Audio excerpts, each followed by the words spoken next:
I am a rat, though not so much in form, but rather in character.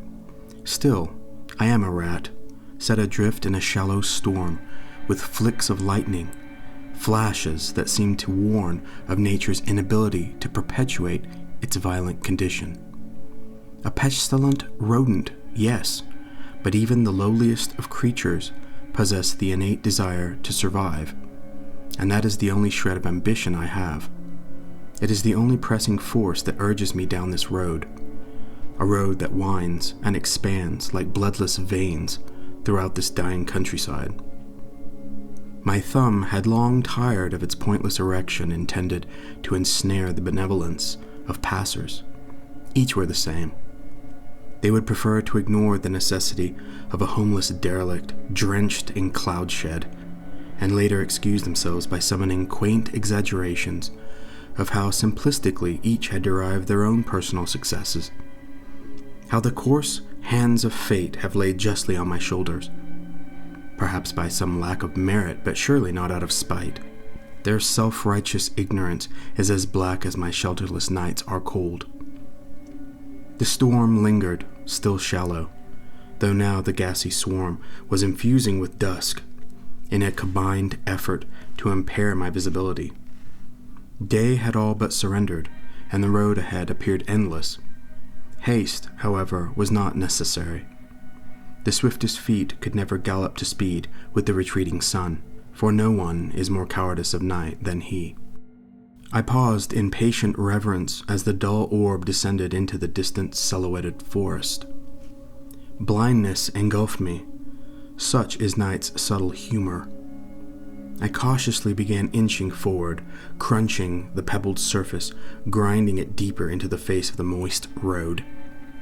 The storm then ceased for a moment, and from the remnants of the shadowy leviathan protruded a dull pearl that showered night with an oh-so-dismal hue. Yet somehow, for some reason, it seemed to hone the blackness, morbidly. Fording along the road was becoming less burdensome, as my sight was less restricted with the emergence of the Cyclops storm, which moderately illuminated the clay road. I continued along the road for some time, constantly aware of the obstacle my presence imposed. One must consider of night. Here expands a void whose insatiable appetite vacuums the life forces indiscriminately from all attributes of light. Then how is it one as lowly as I am able to defy such authority and tread without recourse inside this darkened plain? Surely the nocturnal queen has noticed me. Surely she would not have a meager rodent such as I cohabitate. Perhaps she remains passive simply out of generosity. No, putrescence and purity are never harmonious. She must be allowing my persistence in a diabolical effort of entrapment. She looks to diffuse me, to separate me from her dark realm. Then a thought happened to my conscience. Powerless, not myself but her, the engulfing murk, powerless to intervene. That moment of awareness sparked a confidence in me, a state of true esteem. I smiled while contemplating. The sun in steady retreat had relinquished its brilliance tonight, but not before it had passed its mark. A mark that is an implantation of his radiance in my soul. The one place, the only place, capable of accommodating his blinding entirety. Yes, truly the queen had acquired knowledge of this. She was eluding me out of fear of my celestial cargo. She would dare not afflict me or potentiate the escape of day from my spirit. A trickle, another, the rains resumed. Night would no longer express her illusion of hospitality. Night's looming Cyclops discharged her loathing passion in a downpouring of disgust. This time, the rains fell without consideration. Crackling neon circulated within the one-eyed leviathan, frightening even more droplets to descend. A billion aquatic particles screamed to earth, resounding a death cry of static. All seemed to drown. I could not draw a single breath without inhaling some portion of the foul liquid. I would find shelter or be submerged and perish with the rest of the world. I drove forward through the clay sludge that now vaguely resembled a road. Within a dozen strides, a glint signaled my peripheral sight. Blurred and partial from obscuring limbs, it appeared as a single bulbous eye peering from afar. Odd that I had not noticed it earlier. It existed some distance from the road, deep within the encompassing forest. I poised reluctant, for the sight was unwelcoming. It seemed the coy watcher compelled me to advance. Truly, it did appear to be the only logical course of heading, though instinctively unappealing. The transition was made from road to thicket, and while the way was dense and slow-going, the forest's canopy withheld enough rain to allow for pleasantly drier travel. My eyes constantly inspected the peculiar watcher. As I approached, I realized the distance had been exaggerated from the road.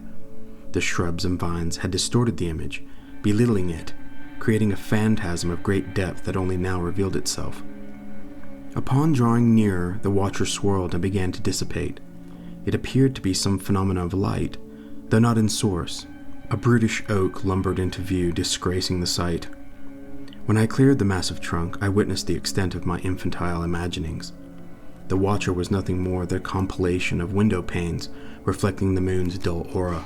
They were set into the northern end of an archaic Victorian home, long abandoned. A severely decayed wooden sign jutted from the molded soil that was surely once a yard. Scarcely visible were the words, "For sale." The irony forced me to chuckle, for the very tool that was intended to breathe salvation into this wretched place now served only as a headstone. I nudged the standing carcass and it collapsed in exhausted gratitude. The grave marker had to topple if this stagnating architecture was to be home. Above, the forest's impenetrable canopy could withstand the chaotic storm no longer. Brittle from enduring torment, the towering branches exploded under the persistent strength of the winds. Every oak seemed to bow before the Cyclops, who reciprocated with further torment. Lightning arched, blazing down a hefty limb which shrieked and thundered to the ground a short distance before me. For a few moments I stood gazing at the massive severed appendage, smoldering lifelessly, pointlessly there. It was then that I realized how intentionally near it seemed to come, and I felt a passion ferment, one that I could not help but declare. "Oh, your vile passion is contagious. I too despise. You, the Queen of Murk, are but a harlot, and your gestures to impale me are in extent feeble. This shelter will be my sanctuary to defend me from your pranks. Return with your Cyclops storm to oblivion, or perhaps you would rather remain and pluck yet another branch from this defenseless oak." The declaration seemed to fall upon deaf ears, or perhaps the winds were slow to carry the message. I paused expecting, but there came nothing. Every element of my condition remained unchanged. But something was wrong. I began forwarding steadily until I reached the porch of the house. Clambering up a few stairs, I reached a windowed entrance, and securing my palm around its knob, I peered into the soot-covered panes. Sight failed. I should enter. For some reason, the thought was not comforting. The Queen could not be passive to my irreverence. I knew this. I felt it. Dare I stand here defiantly a moment longer, or plunge beyond this door into what may be her very dwelling place? I stood fearful, my blood rushing. Slowly, a dull, familiar glow slithered down behind my person and presented my shadow against the foreboding gateway. A slight turn of my head revealed the expected. The Cyclops had soared high above the forest to unclutter his surveillance. Now the entire location was saturated by his down-sent curiosity. This was reassuring. The Queen surely would have no need of the Leviathan to search if she presided within. I turned to face the door again, this time with confidence. I turned the knob of the sanctuary, and with a snap of its rusted hinges and a strained creaking, the door yielded entrance. Within this sanctuary's bowels lurked a distinct odor of putrefied time. Humid and stagnant, the air was asphyxiating. This was not a place with a beating heart, yet the humble interior seemed to moderate the drear.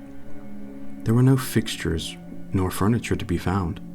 It was a pilfered hull, blank of any true decor except exposed walls and cracked plaster. There was, however, a single digression worthy of attention. A darkened hall extended from the farthest end of the room. Upon investigating, it proved to be a tributary to the extent of the house. I discovered there to be a sum of 4 quarters, each as disappointingly bland as the next. Farther down the hall, however, there came a peculiar draft. The way was blind, and only the wood panels beneath my feet echoed sound. The draft soon became a steady breeze. Now the storm, that I had all but forgotten, seemed to increase its volume tenfold, flooding the hall with its bellowing. I staggered, disoriented by the phenomena. My arms groped for coordination, finding refuge against the surrounding wall. I squinted, focusing on the passage ahead. Patiently, my eyes deciphered. What they deciphered was the product of the Cyclops' mayhem. One of the oak casualties of the storm had laid to rest across the entire southern end of the sanctuary, forming a gaping wound that allowed the intrusion of the storming giant. Sacrilege, I muttered. Further inspecting the damage, I happened to notice, just before the collapsed region, there appeared to be a dark portal. Debris littered the entire area, forcing progressive movement to remain tedious. At first, in communion with the constant trickling of the rain and the incessant howling of the winds, it was difficult to distinguish. Nearing the portal, however, clarified it. There was an element of life here. At that moment, it was more of a thought than sound, an impression. It gently pulsated, almost entirely escaping my senses. Upon entering, the storm's tyranny dimmed. The atmosphere within presented an almost electric sensation, crisp and dry. This chamber, unlike the others, was more of a corridor in design. The outer walls exhibited an expansive collection of glass panels that distributed the moon's pale splendor throughout. Set before either side of the panels, and parted by a walkway, was what seemed to be crafted statues arranged in single rows. The monuments appeared from a distance to be life-size replicas of various persona. This was no ordinary corridor. It was a private museum, perhaps dedicated to the commemoration of past occupants, long departed. Now it served as their tomb. The moonlight upon their shoulders incarnated dark parasites, shadows, which clung to the lifeless impersonations as though they truly possessed life. Something more existed here, though. The impression was much stronger now. Somewhere amidst this sepulchre was a beating heart. I felt it, and now in the silence, I could hear it. At first it sounded as a tiny drum mite being struck every other moment by some unseen child. My eyes flared, but the tomb was extensive, and so were the shadows. They repelled my vision. What was this life that hides in scandal? I crept to the border of the statued walkway. There proved to be 12 statues in all, spaced within 3 paces of the next, 6 to each side. My eyes roamed the length of the walkway. At its end, something swayed, perpetually. I could see the motion, though not the object. The distance was still too great. Braving a few more strides, my palms began to sweat profusely. My pulse, however, did not scare. Standing in a convergence of 2 statues, I peered up into one of the statues' faces and surprised a cold expression from it. The figure was of a young man clad in various fishing paraphernalia. His eyes should have fallen to the end of his pole, while he eternally waited for his line to tug. Instead, his plaster visage cracked and peeled under the strain of a heinous grin, swirled into a most grotesque frown. Those blackened eyes did not tend to the vision their creator had intended. They examined me, my every move, as all his brethren now did. They knew the reason for my being here. They stood glaring in anticipation, awaiting the imminent. They were my jury, and beyond, my judge. Circumstances set my mind to fire. I could not reason. My limbs still carried me forward, though not by my own volition. They were compelled by the luring motion ahead. Closer, the darkness began to choose a form now. The swaying was a scepter, whose wielder, broad and powerful, towered in the shade, as would one of the distant mighty oaks. Indeed, a hand, but more a pendulum. The wielder was an enormous grandfather clock. I stared, dazed, adrenalized in madness, my jaw ground in hateful disgust. "What need has your soulless audience of a timepiece?" I demanded insanely. My hands became as talons, clenching the stark mechanism, strangling it in rage. Then a strange abnormality occurred. There, on the clock's oval faceplate, where engraved symbols and other associated intricacies should exist, was instead the murky image of an alien profile. A reflection? No, it was not of myself, nor was this oddity a phenomena of the moonlight and the statues. Then of what? I questioned. Breathless and in awe, I witnessed the two-dimensional image press forth from the confines of the glossy surface and bend life from the blank plate. This was no reflection, but a manifestation, perhaps the life force of this house. The clock's face was now a three-dimensional expression. It was a blossoming of a most elegant nature. It was of woman, though her features were by no means common. Her complexion shimmered despite the blackness. Her flowing metallic hair seemed as fine strands of pure moonlight. She was magnificent. I cast my eyes down in respect. Obviously, this was a figure of royalty, perhaps a princess, or... A grim enlightenment ascended from the darkness. A queen, the thought concluded. I reared my sight back to the vision. Truth was a despicable thing. The face I beheld was of the serpent, cold beyond description. So profoundly evil were those eyes, they bled my soul of any resistance. There was no fear or pain as the clock fell upon me. She had already taken my soul. I lay paralyzed, the massive burden pressing the life from my lungs. "Sleep," a tempting voice breathed. "Sleep," night breathed.